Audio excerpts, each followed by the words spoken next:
Good morning, this is Rich Nelson with Allendale with a special update for you guys here. Today is December 9th of 2016.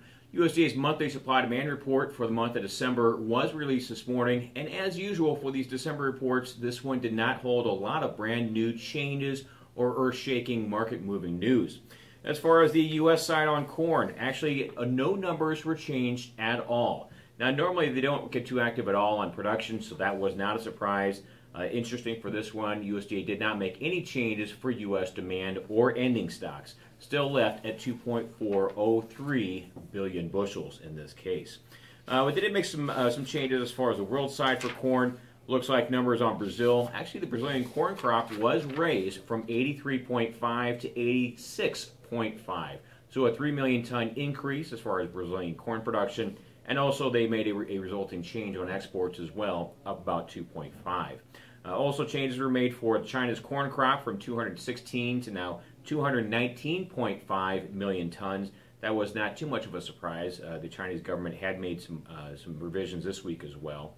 Other minor changes were seen as far as increases for Canada as well as the FSU nations. So as far as corn, U.S. numbers were unchanged, and world, maybe stocks were picked up a little bit there as far as that goes. On the soybean end of things here, same type of story. No changes were made to U.S. numbers at all. Either production, demand, or ending stocks were still left at 480 million bushels in this case. Over on the world soybean numbers, as far as that goes, you're not really looking at much of a change. In fact, Argentina and Brazil were both left unchanged there as well. Same thing for all the numbers looking at the across the board here as far as demand as well. So nothing to look at as far as soybeans. Over on the wheat, no changes made for the U.S. as well. The ending stock forecast was left unchanged at 1143. That's 1.143 billion bushels. Now we did see some active movement as far as changes on the wheat numbers.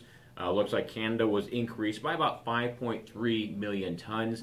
They went from 28 and change to now 33.0 million tons. That changed as far as that goes, and I was mistaken. That's Australia, not Canada. That Australian change was expected. Keep in mind the Australian government made a very similar move here in just the past few days. So overall, no changes on the U.S. numbers. Corn world stocks were increased a little bit here due to some minor changes for some of our other competing players. No changes made for the Brazilian or for the soybean picture there.